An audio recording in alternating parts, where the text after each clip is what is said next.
Polícia Cidadã. Aqui, a sociedade tem mais voz. Meus amigos, mais uma vez, bom dia. O programa Polícia Cidadã dá continuidade ao grupo de entrevistas feito no anexo 2 da Câmara dos Deputados, diretamente de Brasília. E eu tenho a honra de estar aqui com o deputado Gilberto Nascimento, do PSC de São Paulo, delegado de polícia e segundo suplente da mesa diretora da Câmara. Bom dia, deputado Gilberto. Bom dia, é uma alegria muito grande poder estar com você e falar com todas as pessoas que nos assistem nesse momento, ou nos ouvem nesse momento. O prazer é todo nosso. Nessa semana, nós tivemos a Associação de Delegados de Polícia Federal lançando a campanha pela autonomia da PEC, da autonomia da Polícia Federal com a PEC 412. E a gente está perguntando a todos os parlamentares qual o seu posicionamento a respeito da autonomia da Polícia Federal. O meu posicionamento é muito claro, eu sempre fui totalmente favorável a duas áreas importantes no governo federal, principalmente. A autonomia da Polícia Federal e a autonomia também da Receita Federal. Porque a Polícia Federal não pode ser simplesmente um instrumento de governo ou de um governo, ou que venha atuar de acordo com os interesses daquele governo, o governo que está no poder naquele momento. A polícia tem que ser um órgão autônomo, assim como também, repito, a Receita Federal também tem que ser um órgão autônomo. Para que possamos com isso, e a autonomia, ela tem que ser uma autonomia funcional, administrativa, financeira, enfim, e que logicamente, principalmente no caso da Polícia Federal, que hoje tem uma necessidade tão grande de, às vezes, mexer com interesses daqueles que estão no poder, mas isso sempre foi assim. Não é? Quer dizer, principalmente os crimes federais, quando realmente existe algum indício de que há algum desvio, algum erro de comportamento, enfim, nos órgãos do governo federal, há necessidade de que a polícia, que é a quem cabe o poder de investigação, ela tenha liberdade para trabalhar. Então eu sou totalmente favorável que nós tenhamos uma polícia republicana, uma polícia sem interferência aí nesse serviço, para que a gente possa ter o mínimo de autonomia. Nós estamos trabalhando isso. Aí existe hoje, então, essa PEC 412. Também temos um outro trabalho que vamos começar a fazer agora, que é exatamente também a Lei Orgânica da Polícia Federal. Com esses dois instrumentos, nós poderemos ter um pouco mais de autonomia. Não tem sentido, por exemplo, quando eventualmente, num qualquer corte de orçamento, como nós estamos vendo agora. Hoje nós temos a Polícia Federal que, quando precisa fazer uma operação, ela precisa pedir um subsídio a mais para o próprio Ministério da Justiça para que possa fazer essa operação. Hoje nós temos viaturas paradas sem gasolina, nós temos funcionários hoje que não podem participar de certas operações porque sequer tem recurso para fazer a sua alimentação.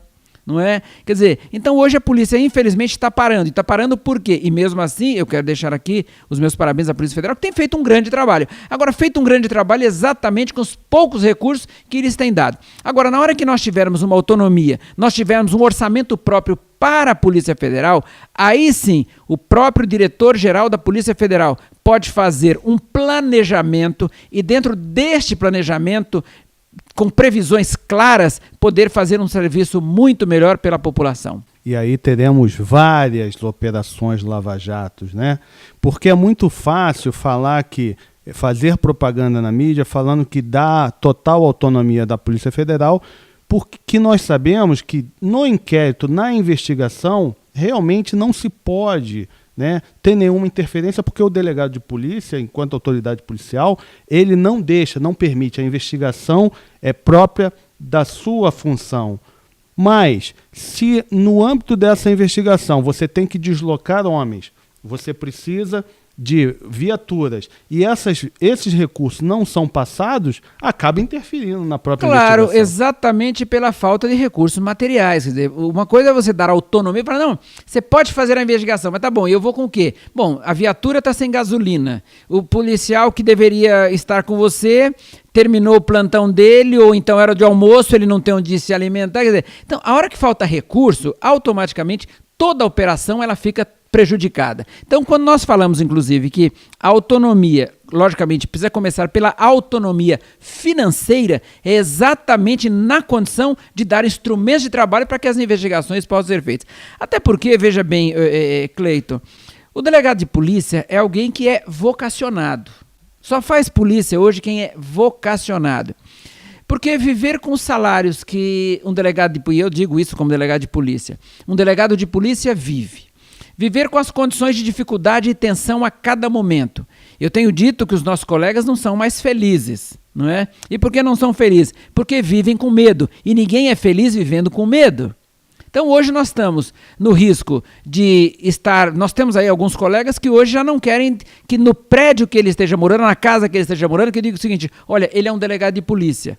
Exatamente porque, como o crime se organizou muito mais rápido do que o Estado, então o crime automaticamente está se fortalecendo. E com isso, a autonomia até psicológica dos nossos companheiros está sendo jogada por terra, o que é profundamente lamentável. Mas nós temos certeza, sabe, Cleiton, que os companheiros aqui, os colegas da Polícia Federal e de todas as polícias aqui presentes, nós temos mais de 20 policiais hoje aqui na Câmara Federal envolvidos com estes projetos, não é?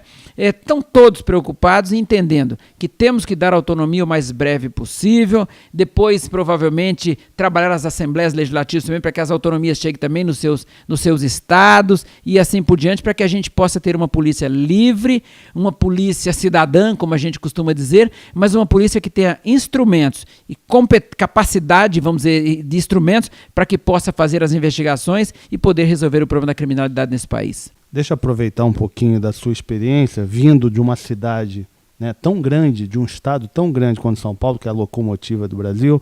Fala um pouquinho da segurança pública no seu estado, que pode ser também a locomotiva para a segurança pública no Brasil.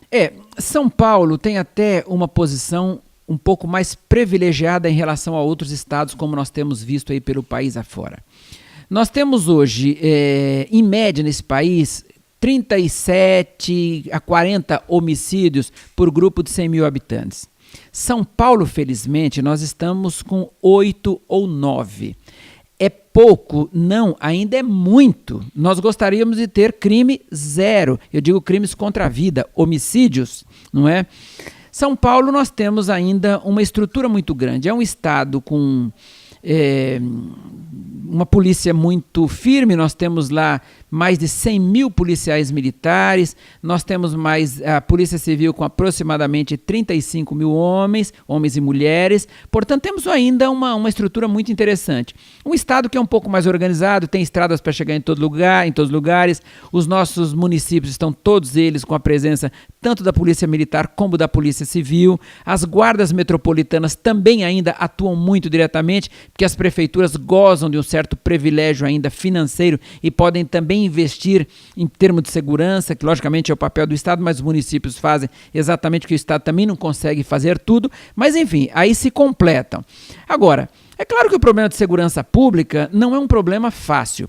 Eu tenho até discutido lá com o nosso governador dizendo o seguinte, olha, quando, por exemplo, você investe em habitação popular, você investe para atender uma parte da população. Então, aquele, por exemplo, que não tem uma casa própria, mas que também não entra naquela faixa de renda da habitação popular, ele está fora desse projeto. Aquele que tem a casa também está fora. Quando você investe, por exemplo, em saúde, você pega, por exemplo, aquela população que não tem o plano de saúde e deixa de fora, por exemplo, aquele que tem plano de saúde não se beneficia do investimento. Aquele que também não está doente também não se beneficia do investimento. Então você tem uma faixa da população que faz isso. Quando você investe em educação, a mesma coisa. Você tem, por exemplo, um número de pessoas que estão ou na escola privada, ou aqueles que estão fora da idade escolar, esses também não se beneficiam. Agora, quando você investe em segurança pública, esse pega o preto, o branco, o pobre, o rico, o amarelo, o verde, e aí todo mundo, quer dizer, toda a população. E o Brasil, aquilo que eu estava dizendo anteriormente, que os delegados vivem nessa condição, os policiais vivem nessa condição, mas a população vive muito mais ainda. A população vive com medo, a população vive assustada, a população já não sabe mais o que fazer, não é? Quer dizer, então exatamente nesta condição que nós estamos dizendo, deem autonomia, investam um pouco mais em segurança pública, tenham um orçamento. Eu, por exemplo, defendo neste país o Ministério da Segurança Pública. Nós temos tantos ministérios aí, Ministério da Pesca, Ministério disso, Ministério daquilo.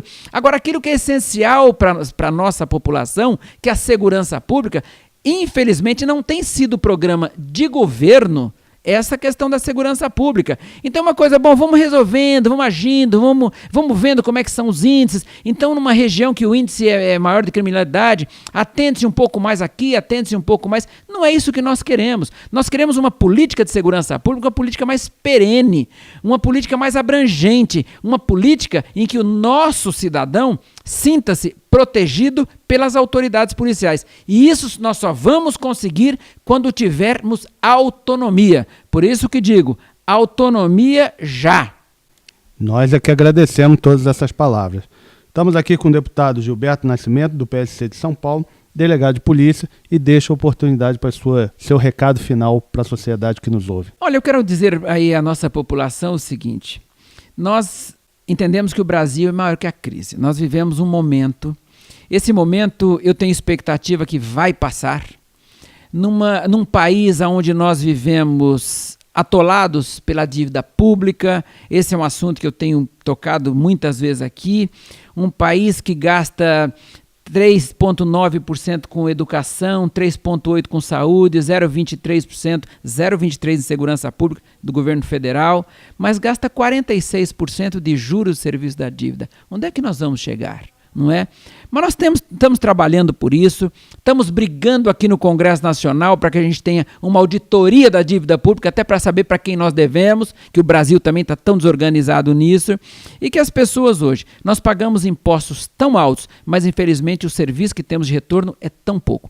Mas volto a dizer, nós temos expectativa de mudanças, temos expectativa que o Brasil é maior que a crise, e o que eu tenho dito ao povo brasileiro, não percam a esperança, isso é um momento passageiro e nós vamos passar por tudo isso. Temos um país jovem, um país com 1,5 milhão de jovens completam 18 anos a cada ano, precisam estar inseridos no mercado de trabalho. Para isso temos que brigar por mais emprego, mais dignidade, mais segurança e que o Brasil possa realmente voltar a sorrir.